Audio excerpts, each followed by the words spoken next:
मोक्ष क्या है? क्या मुक्ति और मोक्ष दोनों एक ही हैं या फिर इनमें कोई अंतर है? मोक्ष की आवश्यकता क्यों है? क्यों हम मोक्ष को प्राप्त करें? क्या माया से मुक्ति ही मोक्ष है या फिर कर्म बंधन से मुक्ति मोक्ष है? यह एक ऐसा विषय है जिसके बारे में लोग विस्तार से नहीं जानते हैं। इसलिए आज के वीडियो में हम सरल शब्दों के द्वारा इस विषय को विस्तार से जानेंगे। मोक्ष को आसानी से समझने के लिए पहले दुख को समझना होगा। संसार में सभी व्यक्ति दुखी हैं। जब मनुष्य जन्म लेता है तभी से जीवन में दुख प्रारंभ हो जाता है। कबीर दास लिखते हैं, कबीरा जब हम पैदा हुए जग हंसे हम रोए। तुलसीदास जी रामचरितमानस में लिखते हैं, जन्मत मरत दुसह दुख होई। अतः हमारे जन्म से लेकर मरण तक हमें दुख घेरे हुए हैं।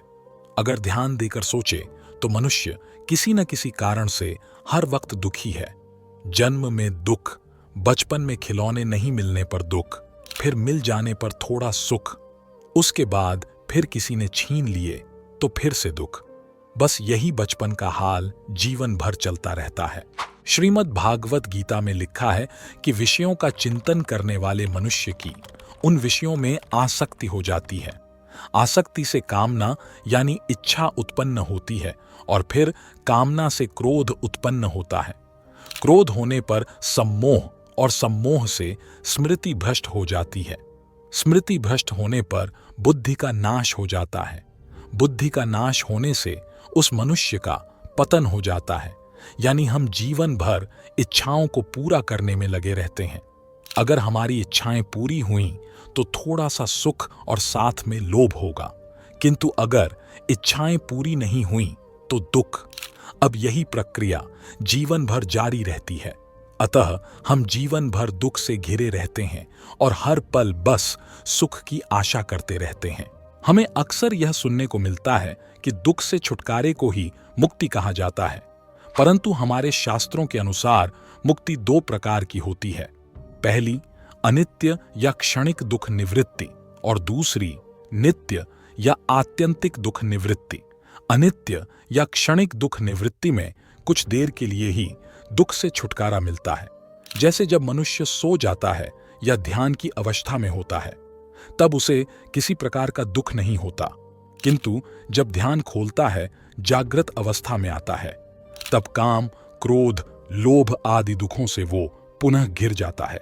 अतः अनित्य या क्षणिक दुख निवृत्ति को मुक्ति कहा जाता है, यानी कुछ पल के लिए दुखों से छुटकारा मिलने को मुक्ति कहते हैं, जबकि नित्य या आत्यंतिक दुख निवृत्ति को मोक्ष कहते हैं, यानी सदैव के लिए दुखों से मुक्ति और आनंद दोनों मिल जाने को ही मोक्ष कहते हैं। यानी मोक्ष एक ऐसी अवस्था है जिसमें व्यक्ति सदा के लिए दुखों से मुक्त हो जाता है और सदा के लिए आनंद युक्त होता है। तो अब आप जान चुके होंगे कि सदा के लिए दुख से मुक्ति और आनंद की प्राप्ति को ही मोक्ष कहते हैं। अब वेदों के शब्दों में समझते हैं कि मनुष्य दुखी क्यों है। वह दुखी इसलिए है क्योंकि मनुष्य इस माया के लोक में माया के अधीन है। अब सवाल ये उठता है कि मनुष्य माया के लोक में यानी इस संसार में क्यों है? तो उत्तर है अपने कर्मों के कारण। वो कर्म करता है, इसलिए कर्म बंधन होता है, जिसके कारण उसे पुनर्जन्म लेना पड़ता है। वेदों में कहा गया है, पुण्येन पुण्यं लोकम नयति पापेन पापमुभाभ्यामेव मनुष्य लोकम, अर्थात मनुष्य पुण्य कर्मों के द्वारा पुण्य लोक में जाता है, पाप कर्मों के द्वारा नरक में और पाप तथा पुण्य के मिश्रित कर्मों से पुनः मनुष्य लोक में जाता है। यानी मनुष्य अपने कर्मों के कारण कभी पुण्य लोक, कभी नरक लोक और कभी मनुष्य लोक में भटकता रहता है, अर्थात वह पुनर्जन्म के बंधन में फंस जाता है। यानी कि मनुष्य कई प्रकार के बंधनों में बंधा हुआ है, जैसे माया का बंधन, त्रिकर्म का बंधन, त्रिदोष का बंधन, पंचकोश का बंधन, काल का बंधन। तो इन सभी बंधनों से मुक्ति का नाम ही मोक्ष है। अब यहां ध्यान करने वाली बात यह है कि मोक्ष एक अवस्था है जिसके लिए किसी तरह के शरीर त्याग की जरूरत नहीं होती है। ये पूर्णतया इसी जीवन में सशरीर हासिल की जा सकने वाली स्थिति है। भगवान की प्राप्ति या मोक्ष मरने से पहले प्राप्त करना होता है, क्योंकि मरने के बाद कर्म करने का अधिकार नहीं है। मरने से पहले मोक्ष की अवस्था किसी को प्राप्त होगी, तभी वो मरणोपरांत परम गति को प्राप्त होगा। तुलसीदास, सूरदास, मीरा, प्रहलाद, परीक्षित आदि भक्तों ने पहले मोक्ष प्राप्त किया, फिर संसार त्यागने के बाद परम गति को प्राप्त हुए। भगवान श्री कृष्ण ने युद्ध भूमि कुरुक्षेत्र में हर प्रकार के उपदेश दिए, मानव जीवन के सभी विकारों से मुक्ति पाने के मंत्र दिए। जिस व्यक्ति ने गीता को पढ़ा और समझा तो वो जान गया कि दुनिया की सभी समस्याओं का समाधान गीता में मौजूद है। आपके अंदर कोई भी शंका हो, उसका उत्तर आपको भागवत गीता में मिल जाएगा। इससे कोई फर्क नहीं पड़ता कि आपकी समस्या क्या है। इसी तरह से भगवान श्री कृष्ण ने अर्जुन को मोक्ष पाने के कई सारे द्वार बताए, जैसे ध्यान योग, प्रेम योग, कर्म योग। आज मैं आपको बताऊंगा कि भगवान श्री कृष्ण ने अर्जुन को मोक्ष पाने का सबसे आसान और सरल तरीका कौन सा बताया है। इस विधि से मनुष्य कितना भी पापी हो, कितना भी अधर्मी क्यों ना हो, मृत्यु के क्षण में वह तुरंत मोक्ष को प्राप्त हो सकता है। श्री कृष्ण अर्जुन से कहते हैं, हे अर्जुन, मानव शरीर बड़ी मुश्किल से मिलता है, इसे ऐसे ही गंवाना नहीं चाहिए। देवता भी मानव शरीर की आकांक्षा करते हैं, लेकिन मनुष्य की अज्ञानता इतनी है कि इस मोक्ष के अवसर को वह गवाता रहता है, अपना पूरा जीवन भोग विलास में बिताता है। इतना ही नहीं, जब मनुष्य के मृत्यु का क्षण आता है, उस समय भी वासना उसका पीछा नहीं छोड़ती, और इसीलिए मृत्यु के समय जो वासना उसके मन में सबसे शक्तिशाली होती है, उसी वासना के मुताबिक मनुष्य को अगला जन्म मिलता है। दरअसल भगवान श्री कृष्ण द्वारा दी गई यह एक गुप्त विद्या है। जो इस विद्या को जान लेते हैं, वह अपने जीवन में कितने ही पापी क्यों ना रहे हों, किंतु मृत्यु के समय इस विद्या का उपयोग करके वह उस परमात्मा का ध्यान करके मोक्ष को प्राप्त हो जाते हैं, अर्थात जन्म मरण से मुक्त हो जाते हैं, और फिर दोबारा वह इस पृथ्वी पर नहीं आते। पृथ्वी के सभी सुख और दुख से दूर आनंदमय हो जाते हैं। अर्जुन पूछता है, हे केशव, मृत्यु के समय बड़ा ही कष्ट होता है, अब चाहे वह किसी घातक हथियार के जरिए हो या फिर प्राकृतिक मृत्यु हो, क्या इसे आसान बनाने का कोई तरीका नहीं है?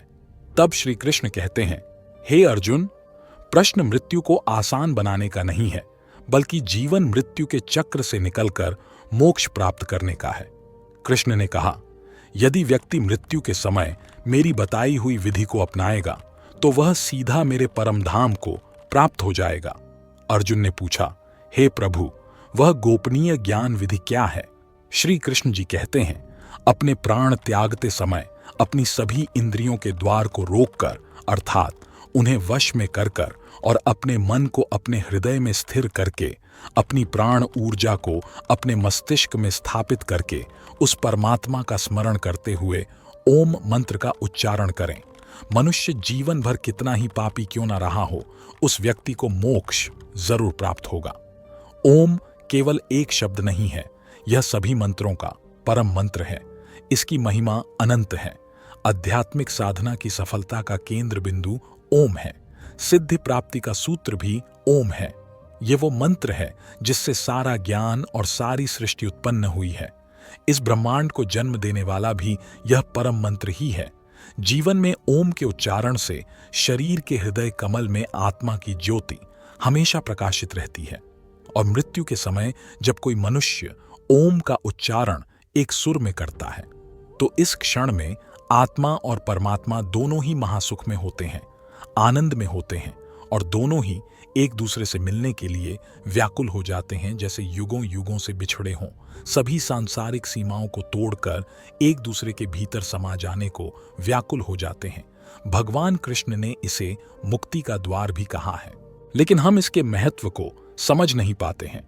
हमारे शरीर की रचना उस ईश्वर ने विशेष रूप से की है।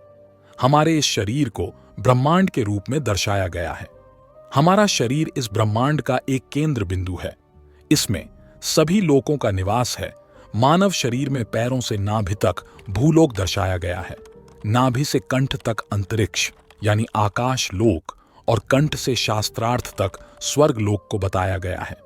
सिद्ध योगी मानव शरीर की इस बनावट को बहुत अच्छे से समझते हैं। इसीलिए सिद्ध योगी अपना शरीर त्यागते समय अपनी प्राण ऊर्जा को ऊपर की ओर उठाकर विशुद्ध चक्र अर्थात कंठ में ले आते हैं और विशुद्ध चक्र से कपाल में यानी सहस्त्रार चक्र पर स्थापित करके अपने प्राण निकाल देते हैं। और हम साधारण इंसानों को इस विधि के बारे में कुछ नहीं पता होता और इसीलिए साधारण मनुष्य के प्राण दूसरे द्वार से निकलते हैं, ज्यादातर मूलाधार चक्र से। लेकिन ज्ञानी पुरुष की प्राण ऊर्जा सहस्त्रार चक्र से ही निकलती है। ज्ञानी पुरुष की मृत्यु के समय सहस्त्रार चक्र अपने आप क्षतिग्रस्त हो जाता है और इसीलिए सनातन धर्म में मनुष्य की चिता जलाते समय उसकी कपाल पर दंड से मारने की प्रथा चली आ रही है। हमारी प्रथा के अनुसार हम जबरदस्ती सहस्त्रार चक्र पर चोट करते हैं, लेकिन मोक्ष जबरदस्ती नहीं पाया जा सकता। दोस्तों, मनुष्य के जीवन में दो समय बड़े ही महत्वपूर्ण होते हैं, पहला जन्म का और दूसरा उसकी मृत्यु का। जो मनुष्य मृत्यु के समय अपने होश में रहकर ओम का ध्यान कर लेता है वह परमात्मा में विलीन हो जाता है। तो दोस्तों, आशा करता हूं कि आज की यह प्रस्तुति आपको पसंद आई होगी। वीडियो पसंद आई हो तो कमेंट में जय श्री कृष्ण लिखकर परमात्मा को अपना आभार जरूर प्रकट करें और इसी तरह की ज्ञानवर्धक वीडियो देखने के लिए हमारे चैनल रोज का ज्ञान को सब्सक्राइब जरूर करें। अभी के लिए सभी दर्शकों को हर हर महादेव।